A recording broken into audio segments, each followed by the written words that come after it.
Nazareth qui vit dans l'éternité.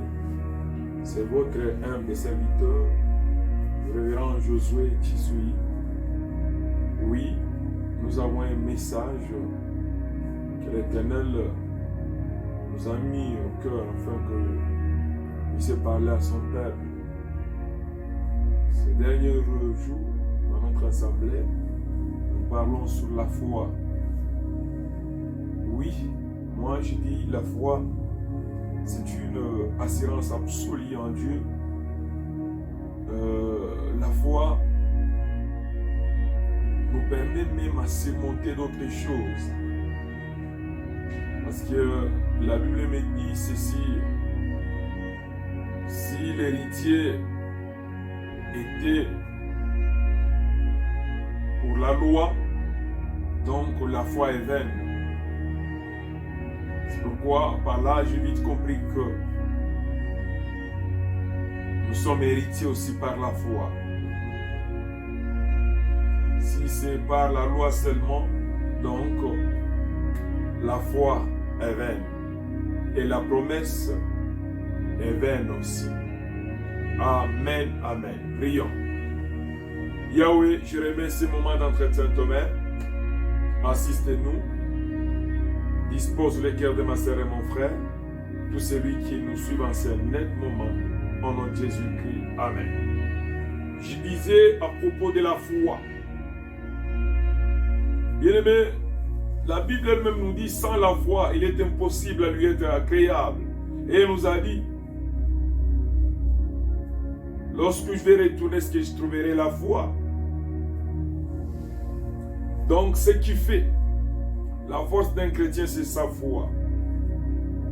Sans la foi, il est impossible à lui être agréable. Donc, pour que l'Éternel nous fasse du bien, il faut que nous soyons tout d'abord agréables à lui.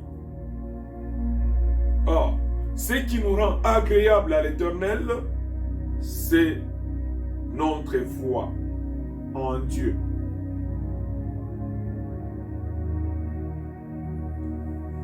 Oui, nous allons lire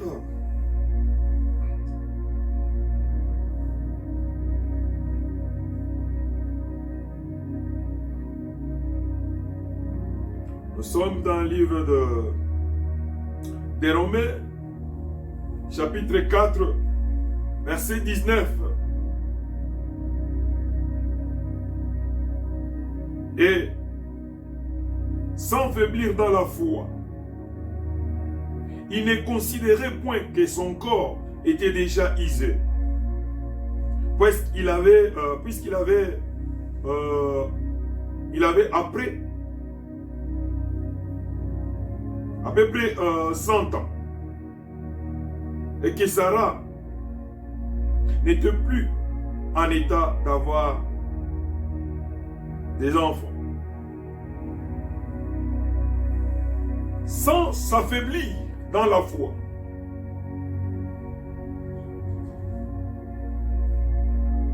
Donc, Abraham, malgré son âge, malgré l'âge de sa femme, il ne s'affaiblissait pas dans la foi. La Bible nous dit, malgré son corps était déjà usé, et sa femme, elle avait atteint l'âge où elle ne pouvait jamais mettre au monde. Mais sa foi n'affaiblissait pas. Il était toujours confiant en Dieu.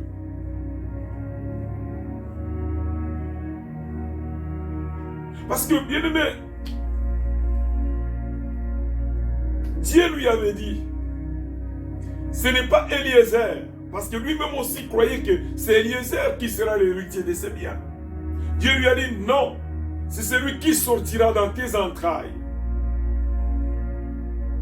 C'est celui-là qui sera l'héritier de tes biens. C'était à l'âge de 75 ans, au moment où l'Éternel lui avait dit. Mais il a fait 100 ans. Il s'affaiblissait déjà. Il était faible. Mais sa foi était toujours intacte. Je vais dire à quelqu'un, malgré l'âge, malgré l'heure est déjà avancée, tu te dis non, je suis vieille. Est-ce que je peux avoir un mariage? Je te dis, ce n'est pas encore fini. Sarah avait au moins 90 ans. Dans cette époque, je ne sais pas si elle avait dans de 89, parce qu'elle avait accouché à 90 ans. La Bible nous dit, Abraham était dans les environs des 100 ans.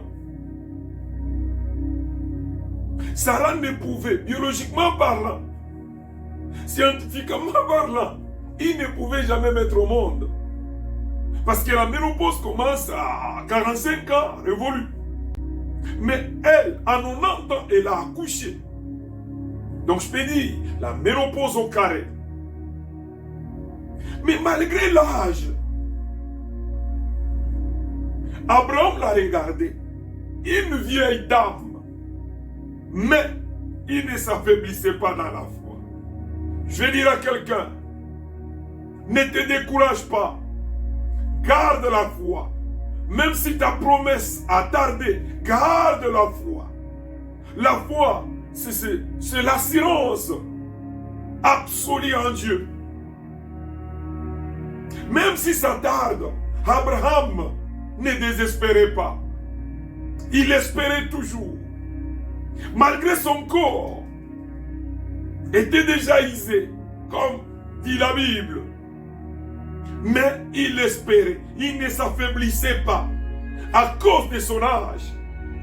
Ne t'affaiblis pas à cause de tes difficultés, tes problèmes. Sois toujours audacieux, sois toujours courageux. Pourquoi? Parce que ta promesse là finira par se réaliser. Garde seulement la foi. Bien-aimé dans le Seigneur, malgré les difficultés, garde la foi. Parce que le juste vivra par sa foi.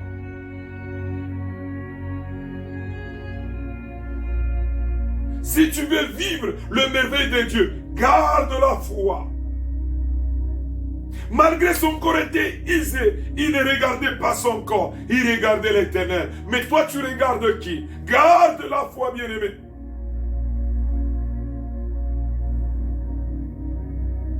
Sans la foi, il est impossible à lui être agréable. Parce que notre Dieu, il est le consommateur de la foi. Lui consomme la foi. Si en toi, il n'y a pas la foi, tu n'as pas quelque chose qui peut consommer en toi. Malgré son âge avancé et celle de sa femme, il ne s'affaiblissait pas. Il se disait en lui-même qu'un jour, je verrai ce que l'Éternel m'avait promis. Bien aimé, il y a une dame que nous connaissons tous dans la Bible. La dame qui avait la perte du sang. Bien aimé, elle disait en elle-même, si je puis seulement toucher ses vêtements, je serai guéri. La foi. La foi.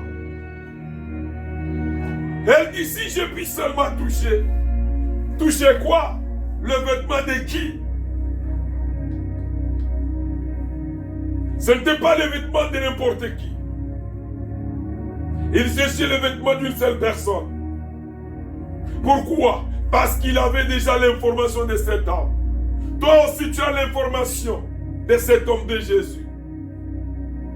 Garde la foi. S'il a fait pour les autres, et lui-même nous a dit, si le Père agit, moi j'agis aussi. Jusqu'à présent, il est en train de faire quelque chose. Toi, tu crois que l'Éternel t'a oublié? Non, il est en train de préparer ton témoignage. Garde la foi. Malgré son âge avancé, son corps était déjà usé, mais il ne s'affaiblissait pas dans la foi. Donc, il espérait toujours. Or la Bible nous dit, l'espérance ne trompe point. C'est pourquoi, peuple de Dieu, je vais vous exhorter tout simplement de garder la foi. Même si rien ne marche, garde la foi, parce que ça finira par marcher. Lui, après 25 ans, avec sa promesse, il gardait toujours sa foi. Mais toi, peut-être c'est 2 jours seulement, 3 jours, 1 année, tu as 5 ans, avec tes difficultés.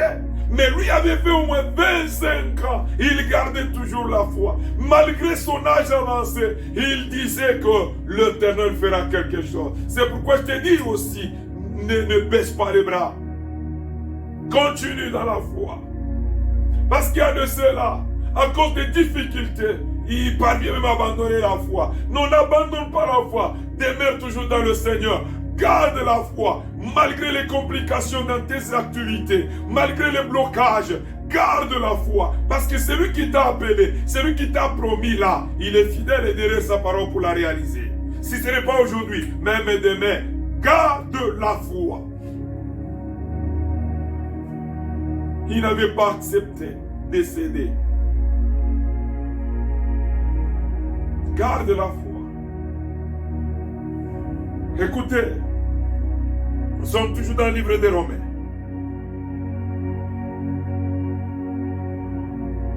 Bien-aimés, gardons la foi.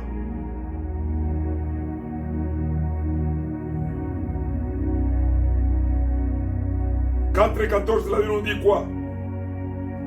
Car si l'héritier laissons par la loi, la foi est vaine. Et la promesse est anéantie. Nous sommes des héritiers,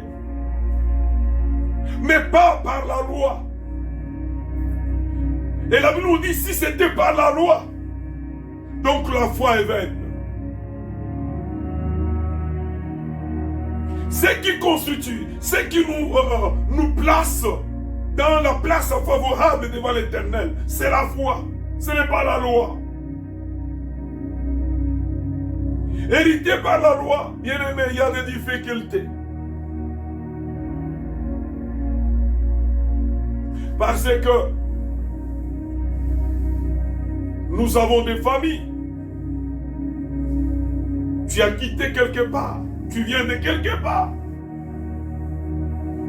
Il y a la loi même de la famille qui peut te poursuivre. Il y a d'autres familles. Pour entrer au mariage, c'est tout un problème. Mais si tu veux être un héritier par la loi, bien aimé, tu vas souffrir. Même si il y a la loi qui frappe ta famille, même si il y a la loi qui frappe ta maison, mais ta foi à toi peut renverser cette situation. C'est pourquoi je te dis, nous ne sommes pas héritiers par la loi, mais nous sommes des héritiers par la foi.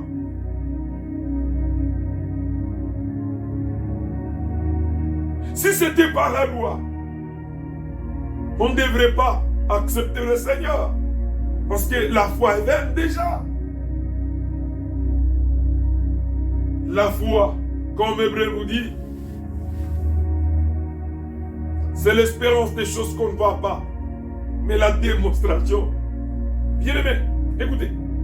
Si tu ne vois pas, c'est difficile de croire. Mais la foi nous pousse à croire sans voir. Parce qu'avec les yeux, c'est difficile d'avoir la foi. C'est pourquoi la Bible pouvait nous dire encore, nous ne marchons pas selon la vue, mais nous marchons par la foi. Garde la foi, même si c'est difficile. Garde la foi. Tu vas hériter ce que l'Éternel t'avait dit. Ta promesse se réalisera un jour. Garde la foi. Même si tu as fait longtemps dans l'église, rien ne change. Donc ta situation, elle est toujours la même. Mais je te dis, garde la foi. Que l'Éternel Dieu te bénisse. N'abandonne pas. Attache-toi à la promesse de Dieu. Oh, pour que cette promesse puisse se réaliser, ça demande ta foi. C'est pourquoi il nous dit de demeurer toujours fidèle à Dieu, d'avoir la foi. Sois béni au nom de Jésus. Bien-aimé, ne te décourage pas, je t'encourage. Continue toujours. Devant toi là, il y a un Canaan pour toi. Devant toi, il y a la consolation. Devant toi, il y a l'élévation. Devant toi, il y a plusieurs choses qui peuvent te faire oublier la souffrance que tu es en train d'endurer aujourd'hui. Prions. Yahweh Dieu, je viens de parler ta part. Viens maintenant consoler ton Père. Parce que tu es celui qui dit un mot, Seigneur de gloire, et la chose se réalise. Laisse que ton peuple arrive à palper, Seigneur Jésus. Seigneur, ta bonté. Tu es un Seigneur, tu es celui qui peut tout offrir, le maître des temps et circonstances. Seigneur, dans ta seigneurie, veillez consoler tout le monde au travers ce message au nom de Jésus-Christ. Amen. Soyez bénis au nom de Jésus.